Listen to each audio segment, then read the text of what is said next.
Eu ainda preciso de algum tempo. Mas podes fazer-me perguntas. Ajuda-me com as tuas perguntas. Mas começa com pequenas coisas, se possível, sobre nós dois. E não forces nada. Deixa-te ir simplesmente. Não estás a ser examinada. Os teus parceiros de jogo não são teus professores, mas a gente busca conselho, como nós. Não há caminhos previamente traçados. Pode acontecer que com a nossa expedição retomemos aquela busca da passagem a noroeste que o Capitão Cook não conseguia encontrar pela simples razão de que ela não existe. Os nossos antecessores lá tinham as suas razões para não fazer das perguntas assunto para um drama. Quer ser um assunto, ele é feito de tantas formas, dispersas em tantas direções, que talvez não seja possível encontrar uma forma que o atravesse do princípio ao fim e conduza a um objetivo. Mas a nossa partida não pode ser assim tão impossível e sem sentido, senão eu não senti este desejo todo. Do perguntar faz parte do andar. Andar perguntando lá fora ao ar livre. A ideia que eu tenho desta nossa viagem das perguntas é de um deambular das gerações pelo ar rarefeito de um planalto. Connosco no novo, no papel dos antigos atores ambulantes. As nossas perguntas como um curso de água correndo em ritmo certo, sem baixios. Luz e ar, ajudem-nos então. E tu? O papel que eu tanto desejei no drama das perguntas ganha corpo em mim. Espírito da pergunta, concede-nos a nós hoje que joguemos contigo este jogo da busca. Bem falta-nos faz. E agora, mulher, pergunta. E vai mais devagar que agora começamos a subir o monte. Faz perguntas mais curtas que até agora, que isto também vai melhor com a subida. E começa sem escrúpulos. Como as crianças pequenas, os bêbados e os idiotas. E quando não souberes como continuar, salta para outra. Ou faz como a nossa coelha além do horizonte.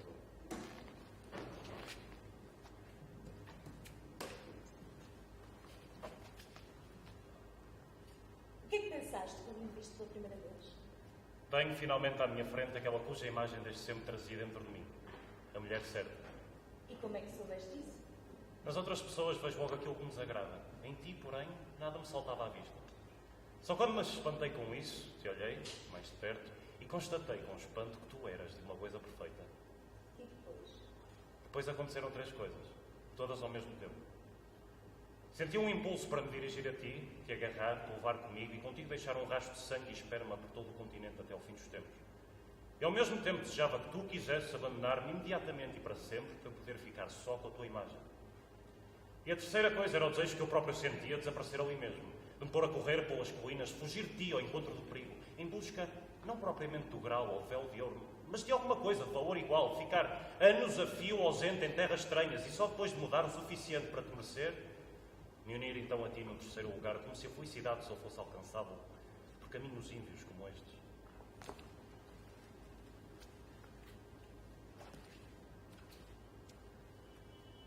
Mas pergunto. Imaginaste uma união comigo? Não precisei de imaginar. Ela aconteceu, naquele mesmo instante, ardentemente. E ao mesmo tempo percebi, para aumentar o meu prazer, que te seria sempre fiel e nunca me iria cansar do teu corpo. A forma arredondada das tuas nádegas continuaria a renascer sob o meu olhar. A minha mão, ao chegar à tua anca, saberia para sempre que estava em casa. E vi mais. Ela, finalmente. A conhecida desconhecida dos meus sonhos que nada faz por não estar aí, envolvendo-me no seu amor todo corpo. E vi também que o nosso prazer agradaria a Deus. Nada agradaria mais a Deus que o nosso prazer, que a Deus agradariam até as nossas obscenidades. O Deus ou a deusa responsáveis acabariam por despertar dos mortos e juntar-se a nós. E soube ainda, no meio de todas estas imagens, cheio de perguntas e dominada pelos seus ritmos, que jamais te faria uma pergunta como: amas-me? Ou em que pensas neste momento? E agora? Tenho a impressão de que temos roupas tão leves que, sem sequer nos tocarmos, podíamos fundir-nos um no outro assim, sem mais. Diante de todos? Aqui? Eles nem dão por isso, porque seremos transparentes para eles. E se virem, não acreditam, porque nunca viram uma coisa assim. Aos olhos deles, o perdermos um no outro será uma dança no mínimo de espaço. E depois? Tomarão por extremo desprezo que no teu rosto a expressão de uma entrega total. E depois? Juntos, veremos em nós uma imagem que se tornará maior e mais colorida ao ritmo da nossa respiração. E depois? Tu não terás gritado. Ficarás tão maravilhosamente em silêncio que não terei sido mero apêndice do teu prazer. E os espectadores não terão acreditado só em ti. E depois? Ficaremos de olhos fechados diante deles, como numa uma meditação a dois ou na dor que nos une por uma mesma perda.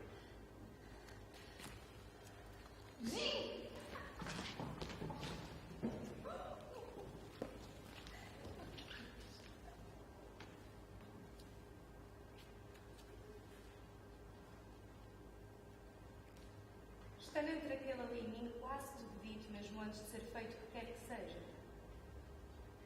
Será que pode acontecer entre nós alguma coisa que se torne corpo? Perguntas que tenham resposta.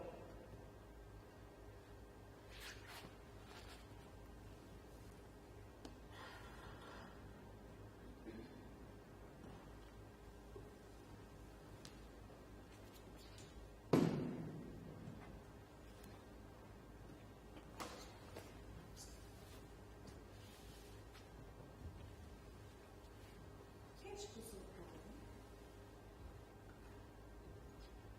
Abandonaram-te como um cão na autoestrada antes das férias de verão?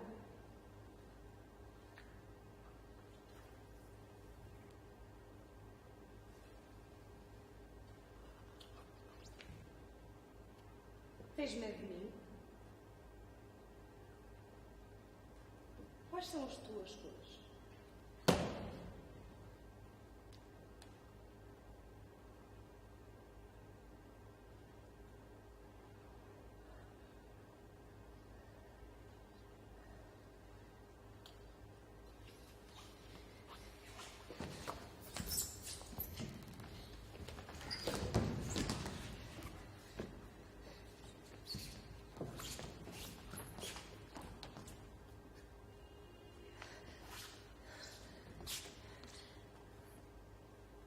Já vi que não sei fazer perguntas.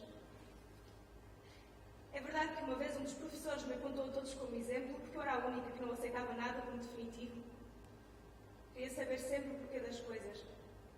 Mas esse era um outro modo de perguntar. Será que a minha atual incapacidade de fazer perguntas se deve ao facto de eu não conseguir consolar ninguém? Eu nunca encontrar a palavra de consolo certa? A minha terra diz-se: fica onde estás e cala o bico.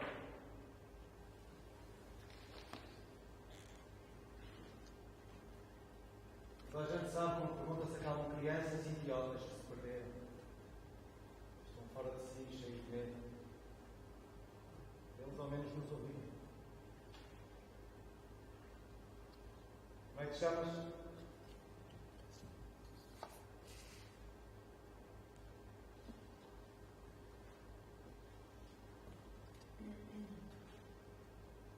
É muito bem, de longa experiência, que se deve perguntar a alguém que não está propriamente bem connosco.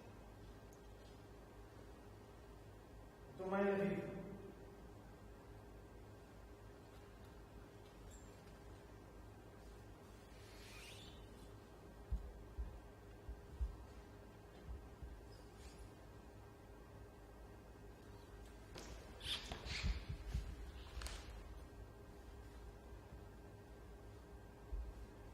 Nos meus tempos de criança fugitiva, que sei como acalmar os perseguidos, não éramos como deixá-los perplexos, mudando-nos de terra são. Não a grande, a pátria não, mas a mais pequena. A mais pequena das terras, aldeia, bairro, rua. Onde é que nasceste exatamente?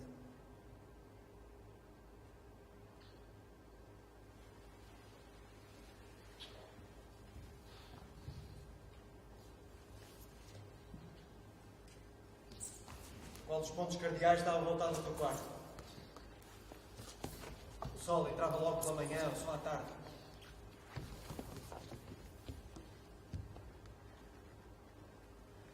Qual era o lugar da casa em que gostavas mais de estar?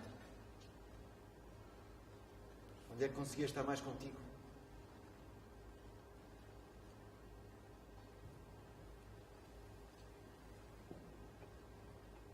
Qual era o canto em que não tinhas de ter medo?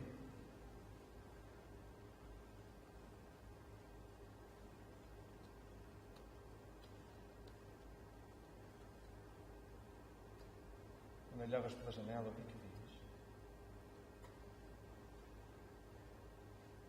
Quando estavas sentado no teu canto, o que é que ouvias daí? Qual era o som de fundo?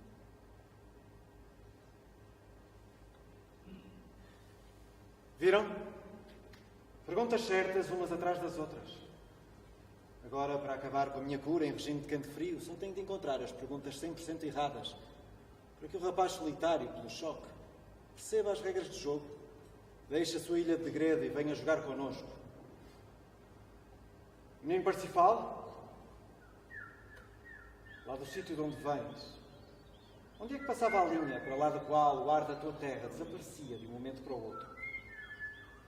A luz da tua terra escurecia e tu te sentias arrancado ao teu cantinho colorido, caído no mundo desbotado e confuso.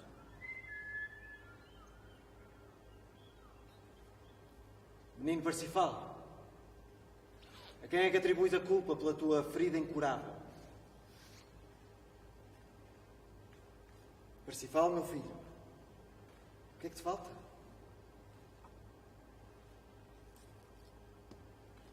Estás a ver aquele pardal lá além, a balançar numa folha d'erva? E agora ali, em cima do paraquedas?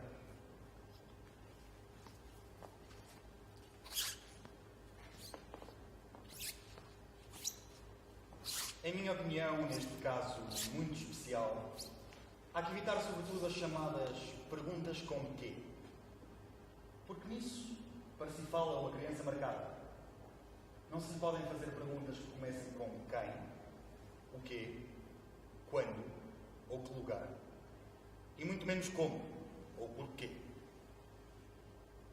E têm de ser perguntas que se possam responder com sim ou não.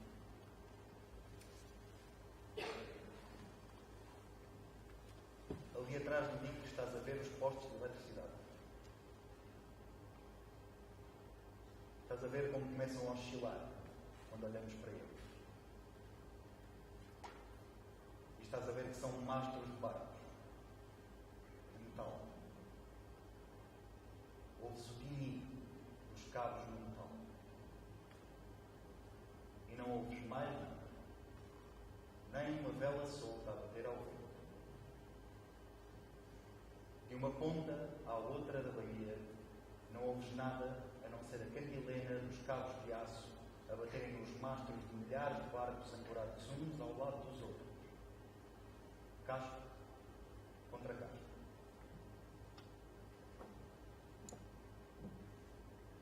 Como se pode ver, quando lhe fazemos perguntas, temos de evitar toda e qualquer entoação interrogativa. Pois parece que ficam nele ainda alguma coisa daqueles povos primitivos que fazem perguntas, como nós, mas não conhecem o nosso tom interrogativo. E para os quais a subida de voz no final das nossas frases interrogativas revela o que há de insolente e irritante naquela raça de senhores tristemente célebre por todo o mundo, só pelas vozes inquisidoras dos seus filhos. É bonita a cantilena, não é? É sinal de verão e liberdade, não é?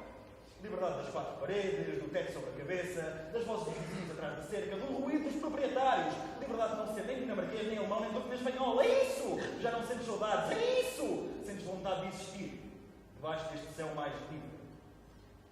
De fazer connosco esta jornada ao som deste tilitar até à morte distante. Não é?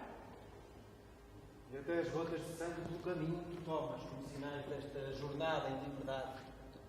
Aconteceu a Bilatas por serva, não é? Provavelmente nós já interiorizamos o tom interrogativo e não conseguimos libertar-nos dele. Provavelmente até já está estampado nos nossos corpos, contra a nossa própria vontade. Talvez seja melhor vocês, velhos, continuarem com as perguntas. Talvez vocês ainda tenham alguma coisa em comum com este primitivo.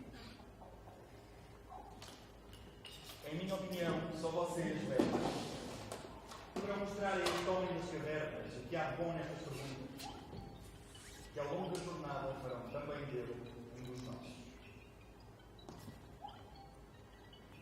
Bem, disse que é por causa das saudades da terra.